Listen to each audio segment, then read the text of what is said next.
Hey guys, what's up? Welcome back to the channel. This is our official first video here that we are starting for the channel in our garage, and we're going to do it by getting ready for the RC Chili Bowl. What is the RC Chili Bowl? Well, the RC Chili Bowl is an annual race that is being held in Tulsa, Oklahoma, and it's been going on since like 1987. So it's considered, one of the largest races for the midgets, So alongside there, we run our version of it, the dirt oval, in the RC car. So, yeah, a lot of people from everywhere come in for the big actual race, and then a lot of people from everywhere also come for the RC Chili Bowl. So it's easily considered the Super Bowl for both the midgets and our RC dirt oval. So it's a pretty great event. Like I said, that race is being held in the same area as we race, but it's in a different arena. It's the Tulsa, the Expo Center. We're in the Mustang. So if you come out, check it out. You can swing over there and, say hi. Come check out some racing. It's pretty cool. So before we get further into this video, I want to remind you, this is my first video officially on YouTube. So, and a lot of the things that I'm going to might say is maybe not, technically correct, but this is my version of it. You scroll through YouTube and very little stuff other than off-road racing is put out there. So this is our attempt to kind of put RC Dirt over on. Now, there is some great podcasts out there which are really good for RC drag racing. There was one podcast, I think it was even called RC Dirt Oval, but I don't think it only comes around now during this time. We're not sure, but yeah. So we're gonna get ready. I'm gonna kind of show you what we're doing here for our preparation of the Chili Bowl. We might have to break this down into two videos because it's a lot, and I don't want to make this video super long and boring. So we're going to try to make it as interesting as we can. But yeah, so thanks for joining us, and let's go ahead and get started. All right, guys. So there's a couple of details. I'm pretty sure there's a lot of details that you'd like to know about this race, but one of the biggest details that I forgot to mention is it is a week-long event. I mean, I'm pretty sure you could probably come in on Tuesday and be competitive, but it's wise to come in on Monday and set your stuff up, reserve your spot, because if you come in Tuesday, by the end of Monday, everybody's going to be settled in. And only that, you need the time to try to get yourself ready. Some people may not have the time to go ahead and get completely ready, and you probably use their time to, get some of the cars ready. But me, my buddy Kevin, and a couple of our, travel buddies, and a lot of people from the DFW that go up there, we show up ready to go, and we want to take as much time as we can to get used to the track. Now, in RC Dirt Oval, the track conditions is vital. Now, honestly, running on a fresh track, at most places, it won't benefit you to do any practice because the track conditions isn't going to be anything. You'll never see that track conditions again. But with the RC Chili Bowl, what they like to do is really try to keep the track as a loose condition, meaning loose dirt, as much as possible. So throughout the day, they'll stop the races, take a break, and then tear up the track, right? So at some point, you're going to get a semi-fresh track. So it will help you if you do go out there and practice on a fresh track, and then wait a little bit longer and then go practice on a different, because the track conditions is always changing. And in RC Dirt Oval, when you're being competitive, you're always chasing the track. Like I said, this is my version of this whole deal. Trying to keep it as simple as possible. I'm not going to give you a bunch of stats and specifics because I don't want to be wrong. This is just the day in of an average RC racer who's getting prepared for a big race. And this is, what we're going to start seeing. I'm going to try to do my best to vlog the track conditions as we go and stuff like that. No big promises. I'll be honest, every year that I've gone, this would be probably my fourth year, third, maybe even the fifth year that I've gone. I've always, not always, but the last couple of times I've gone, I've tried to do a video, a vlog, but last year I was awfully busy, and I was trying to help out a lot of my buddies and stuff. And this year, I talked to my buddy Kevin and some of the other guys. Are like, I'm trying to commit to making this video. At the end of the day, we're just all having some fun, playing with some toys. So it's beneficial that you go ahead and get there as soon as possible and take advantage of the time that you have to practice, practice and get your car situated. Because like I said, I didn't say, every year I run 3 classes.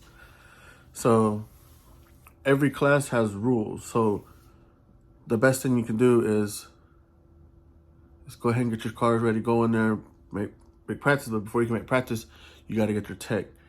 And then through tech, everybody has to go through tech. Everybody has to. It's kind of like a NASCAR deal where everybody rolls in, they check your bodies, your dimensions, the wings on the sprint cars, everything, down to if you're running a spec motor class, then they'll check your motors. They'll check it with the ohm meter and everything.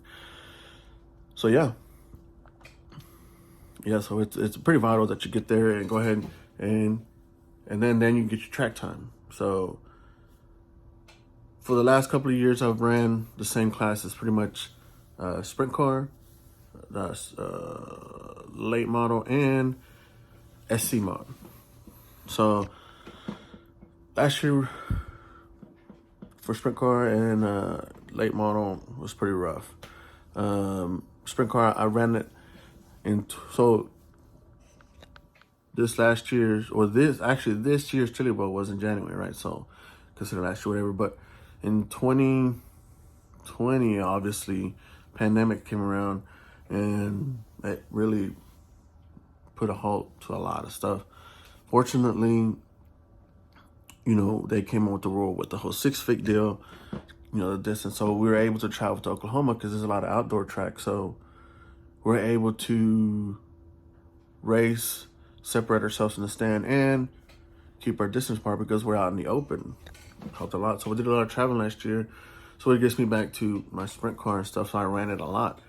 But it's like I said, it's the Chili Bowl. It's the big race. Things happen. The way you make your runs and your seating and stuff is really important. It's not really, at the beginning, you're not racing each other. It's really you just trying to put the fastest lap down. And when you're running with other people, things happen, and that's what happened. There's no excuses. I make errors, and it was just a bad deal for my sprint car. Late model, brand new car, prototype. Unfortunately, to this day, it's still a prototype because the chassis manufacturer that I was running decided, he's going to step back. It's a lot of stuff when it comes to, making custom parts for these RC cars and stuff. So, but we'll get into another video, the specifics about what kind of cars and, where you get them and what kind of cars that we run and what the specifics about them. But so now this year I'm going into with 2 new cars again. So usually you want to run throughout the year, and then this year I'm running new cars, which I did last year. So I'm pretty much always doing this backwards. You're supposed to run the cars that you ran all year, but luckily for me, we have good support when it comes to teammates, buddies who I travel with, and we, for the most part, get the job done. But we're racing like the best of the best. So to make an A main, this goes a long way, which we were fortunate to do with the SC mod. So, and I got to finish 6th place, the best I've ever finished. It was our best. I finished the best out of our group, which is awesome. you know, their support that they give me, and I try to give them back. This is awesome. We'll make a great team. So those are the specifics about the chili bone. Now, obviously, this is, like I mentioned, this is one of the first videos. I'm going to ramble a lot, and I'm going to try to catch myself and want to try to get to the point. But I kind of want, you know, give you the realistic version side of all of this. Not that there is from anywhere else, from anybody else, but this is what we go down to. It's a week long of trying to do the best you can, and you think it's a week and you have all the time in the world, but you don't. It goes by quick. So yeah, that's where we're at. We're gonna turn around here and kind of go over where we're at right now with the new cars that I got. So let's check it out. All right, before we get into why this car is like this and what we're doing and, you know, what kind of car this is. So let's first start off with the game plan. So the game plan is to take multiple sprint cars.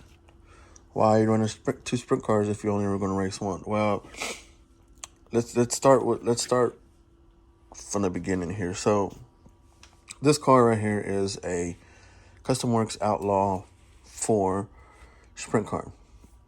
It is what considered a purpose-built car for dirt oval.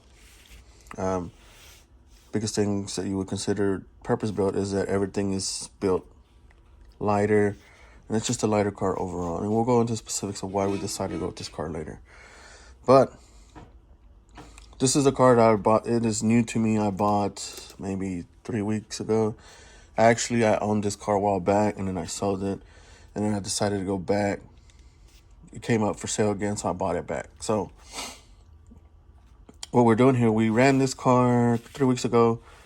Kevin met me up there, which you'll meet Kevin up there. You'll meet Kevin later in the videos.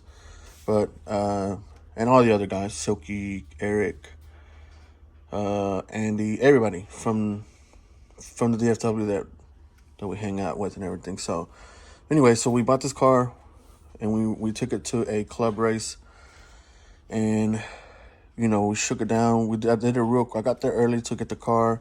I went through I took a test drive how it was, right? Obviously it did come with all these electronics, so I got a really good deal on this car. So, but we ran it, and throughout the night we made adjustments to it, and you know, we did okay. We made some laps, but every lap that we kind of figured out what the car needed. So throughout, unfortunately, you know, it's just part of the process. We had to run a B main in order to get to the main feature, which is the A main, of course. And on our B main, we made just as much laps as a top qualifier did. That's granted with a motor that I don't run. It was kind of weak, but we made it work. So we got a good feel for the car. So we have 2 tracks. So like I said, we raced 2 tracks.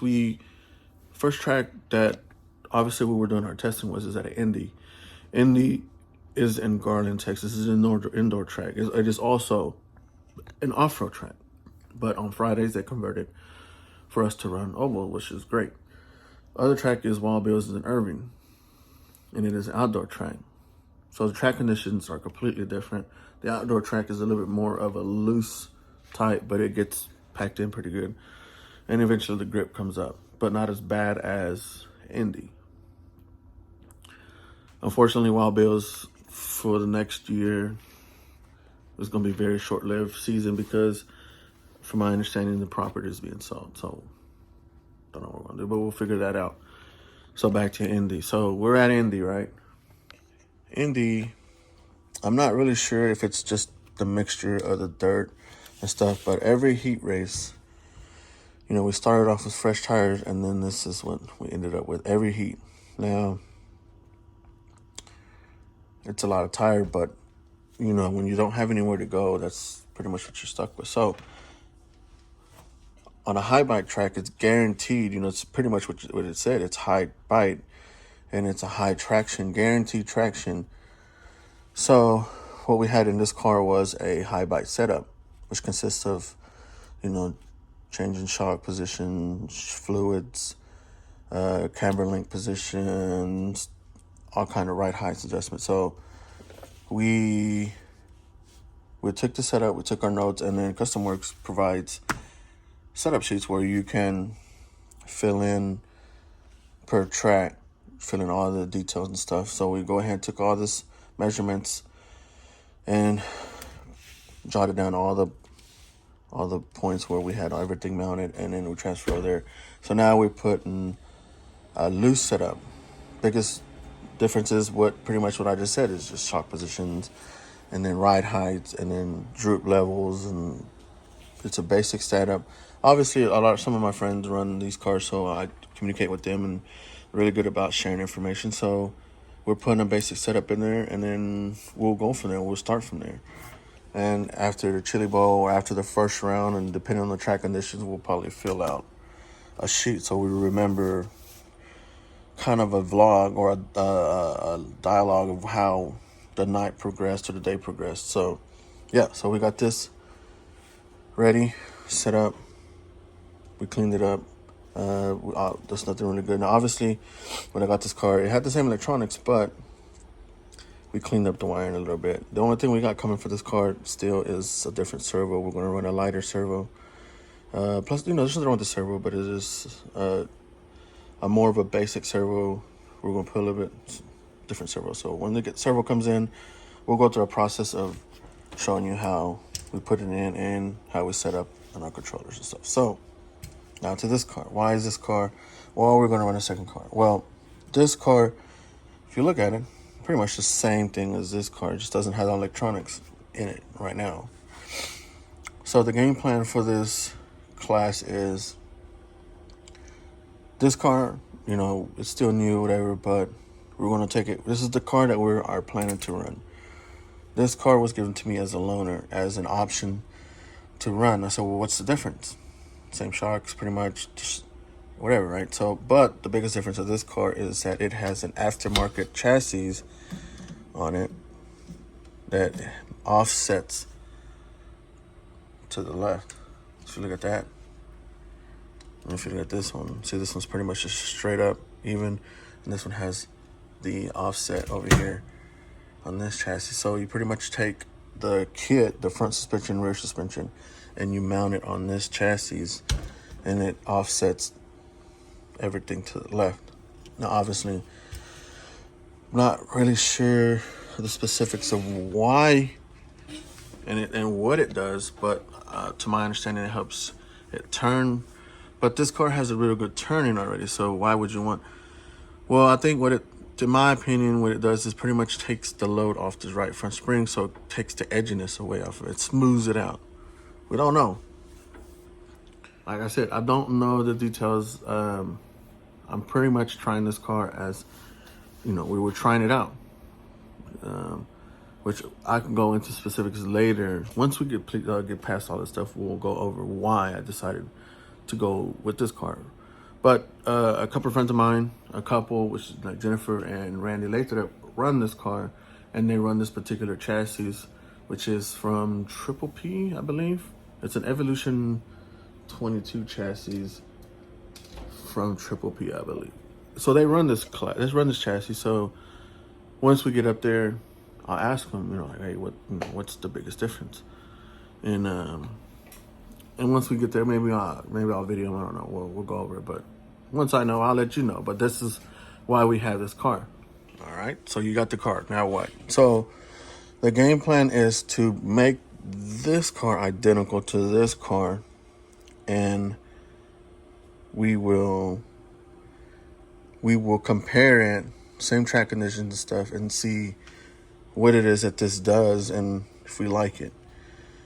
Now the game plan is to stick with this car because history shows that if you take, and not history, it's just like common deal, like if you take two cars and you have options, you don't put the valuable time and the effort in one car because you're trying to go back and forth. That's why right now here in the shop, we're going to go ahead and make them as identical as we can when it comes to setup, shock positions, oils, everything, ride height, and the only factor being would be this offset chassis. We will go practice day and run them both, and whichever one I feel the most comfortable with, we'll run it.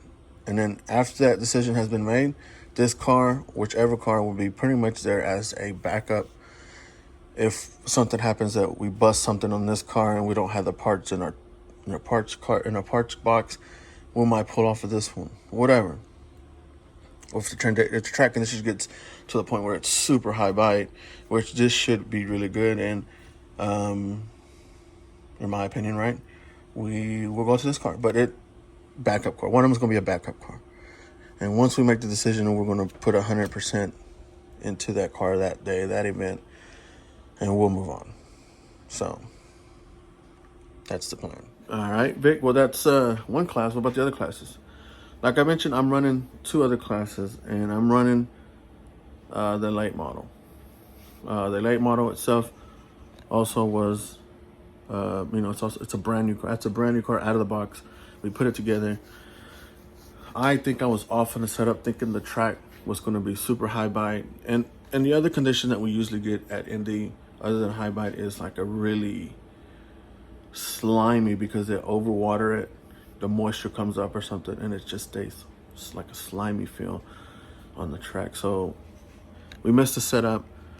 Plus, I was trying to run the other car, and that's where when you run 2 cars and it takes time away and we just don't have the time to run one class, because we are getting to the end of, we're getting really close to time to just start going to Chili Bowl. So we try to make best time of the last club race that we went to. So yeah, but we brought the car back. Let me show you the car. All right, as you can see, this is our late model. It is the same parts, just in a different chassis and a little bit in a different configuration. If you see all our servos and stuff mounted on what you consider the left side, and our chassis is a little offset. So yeah, this is our late model. So we pretty much, what we did was put a new setup in it. I think we were running too small of a piston with the heavy oil, so it wasn't allowing to transfer properly. It just felt off. And then I put myself in the wall. Then I got T-bone on the straightaway, breaking this little ball stud here that holds this link. It got broken into the hub right here.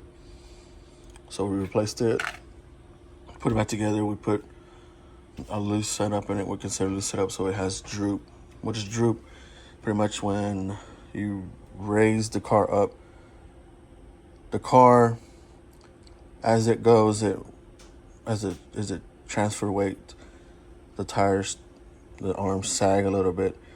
So what that does, droop, is allows transfer of weight. So when you give it gas, or when you give it on throttle, it allows the front to lift, so it transfers weight to the rear for traction. Also does the opposite, where you kind of let off, you go into a turn, it allows weight to transfer forward, which allows us to steer better. So yeah, so pretty much what we did here with this and the sprint car. And the other cars that we are running is SC Mod. This is a trial car that I got. We'll get into different details about that, but we are doing the same thing for the SC Mod class. Now, this is the car that I ran last year, right here. And then this is the other car that we are doing. This is another conversion, but it is based off of that car. And this is based off of a stadium truck. Biggest difference are the arms being longer. But we'll get further into details of that. I don't want to get too far off and make this video super long. So yeah, so we are back with the sprint car here, and then we're gonna start the process of going through that car. So a little story about this car as well. Let's see here. All All right, so what we did is, this is electronics that came off of this car. This car, like I mentioned to you, was loaned to me as an option. So what we're going to do is we're going to go ahead and go through it. But I can feel the bearings are a little crunchy, so we'll probably end up replacing that. And then, yeah, we're going to give everything a good spray down. And these CV joints right here for these dog bones, there's a pin in here. And that pin gets worn out. And this joint really needs to be greased. So we'll take this apart and then we'll grease it. We'll go through all the shocks and then we'll put them in the same position as the other sprint car. Since we have it in pieces here now, we'll go ahead, spray this down, and then we'll blow it off and we'll wipe it down. And as we take the shocks off and stuff, we'll clean that up. And the car should be good as new. We also are going to go through the transmission. We're going to go ahead and just pull it apart, clean up the case, clean up the inside of the case, check the ball diffs. We'll probably put a new ball diff in it, and I'll show you that.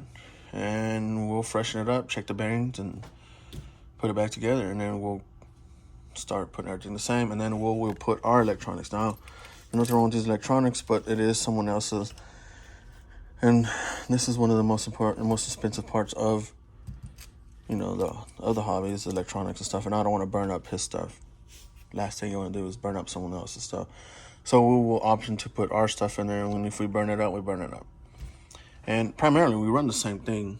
I run all Hobby Wing stuff and power product motor. So whenever he gets the car back, when I return the car back to him, hopefully he gets it better condition than he gave it to me, and he'll have a setup on it, and I'll give him all the setup sheet of what I ran. So like that, he has it for that car. And, you know, the little thing, that's the least we can do for him letting us borrow it. So, yeah. So let's go ahead and dive into this car, start cleaning up, and then we'll get back into it. All right. So we have obviously took all electronics off, like I said earlier, and we have sprayed this down with some Simple Green. We do have all the electronics put up in a baggie here, so we know it's his, and we only took off what we needed, which is really the only thing we need is the mounts for the servo. So we got our chassis sprayed down. We're letting it soak in, and then we got our air compressor loaded up. It's got the air on here, and then we'll just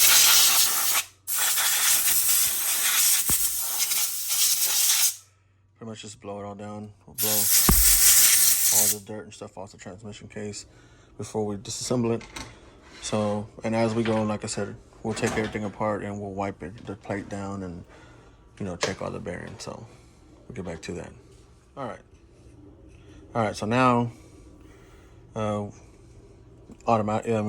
already you can see the difference in just a little Simple Green and an air hose can do. Now, why do we clean? Well, me in particular, I just like to keep my cars nice and clean. It makes just so much easier to work on, and you take all the dirt out of these little threads here, because these set collars is what helps you make your adjustments on your suspension and you set your ride height. So we don't want no bunch of crap in there and make it hard to spin and stuff. So, and even then, once we take apart these shocks, we'll blow it out again. Right now, I can tell you right now what we're going to do. What I'm going to do is pretty much get to work on it. Maybe slap the old YouTube on the TV here. Turn on the fan because it's starting to get a little warm already. You know, December bipolar weather here in Texas, so it's crazy. So I can tell you right now what we're going to do. We're going to take these shocks apart. And once I get to a point where I can show you what I'm going to do to the shocks, I'll get to there, and even back here. But I'll tell you right now what I'm going to do is start taking the shocks off. And then I'm going to go ahead and move these arms. As you can see, they're set. Oops. Sorry about that. We're going to see how the arms are set different. We're going to go ahead and even them out, put them in the same position that this car is. So everything is going to be the same as this car.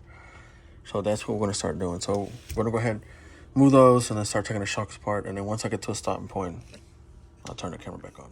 All right, so we move the rear blocks as even as we could. As you can see, it's still a little off center, but it's as close as we can get it now. you know, we'll just have to keep note that whenever we try this car, that is what the difference is as well. Now, unfortunately, so we took apart these shocks. Well, we took one part our shock. So this is going to be the same process pretty much for the rear shocks. We're just going to use the front one for an example. So obviously this is how the shock comes. You take the bottom, you know, placeholder for the bottom of the spring, take it off. Spring comes out. You have to take off the end of the shock holder here that mounts to the arm, and then you're able to slide the piston out from the body. There's a little clip that goes here on top, which I already removed, and you take it off. So the only reason I did this is to check to see what size piston is in here, because like I said, we're trying to make this like kind of identical to this car, but unfortunately it has a large piston, and this one we decided to put, no, I think it has a medium piston in it. So what we're gonna end up doing to compensate for the size diameter, it having a larger hole, if I was to put the same oil that I put in this car, which we decided to go with 35 weight all the way around,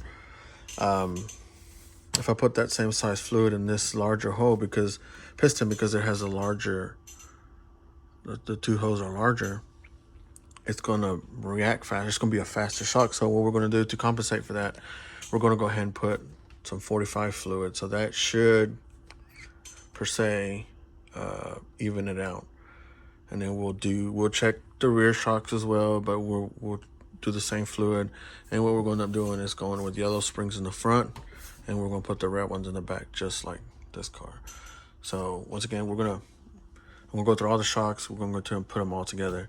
And then next what we'll do is start going through the CVs, and I'll show you what we check on those. All right, now that we have gotten all the shocks done, we are moving on to the next one, which is the CV joints, the drivetrain. But before we get started, we did move these to similar positions as this other car. Now the rear shock tower isn't the stock shock tower. It's actually part of the kit that comes with this offset chassis. So we're going to start a neutral point, the best we know. We're just going to guess it. And then what we're also going to do, since we're removing these links to take the dog bones out or the CV joints out, we're going to move these over to the center and have the most neutral setting that we can. Just like I said, that's how we have the other car set up. The stock shock tower for the original Outlaw, the kit says to put them on the outside, but we're going to go ahead and split the difference on this one and just put it in the middle. And at that point we will be as neutral as we can make it. So onto this. So what we did is, all we have to do is take it off from here, pop it off, and then you remove this adapter here, and then you're able to slide the whole assembly out. So the biggest thing about this whole deal is this little pin that goes in between here and here, that the joint puts, that joins the whole thing together. And then this is the clip, the pin itself. Here's if it focus. So usually what we're looking for is, let's see if we can get it to focus, is the wear and tear. And as you can see, that pin looks pretty good. So all we're going to do is we're going to clean it up. We're going to clean up all these little joints, and then we're just going to add a little bit of black grease and reinstall it. And then we're going to replicate that on that side. Now on the front side, we did go through the bearings, and the bearings were actually good. The biggest problem that we saw that I seen was that it was like a little grinding. And usually that's the indication of a bad bearing. But behind these adapters, these hex adapters, was these little, I'm going to put it on here. There was these little, washers there. They're these spacers. So I don't know why they're in there, but we took them off. Everything feels really good. There's not any play in it. So we're going to go ahead and run with that. So anything that we take off that we're not going to use, we'll put that in that little bag. We also took off, as you can see, this one has 2 of those spacers See that? The adapter hex spacer.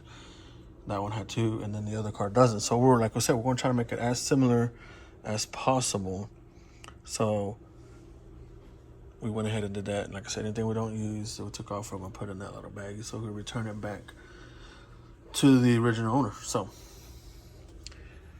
we're going to do this one, CV joint, lubricate it. We'll check that other one, and we'll also check the bearings on it. All the bearings have been checking out so far good. So what we do is just spray them with a little lubrication spray, and go from there.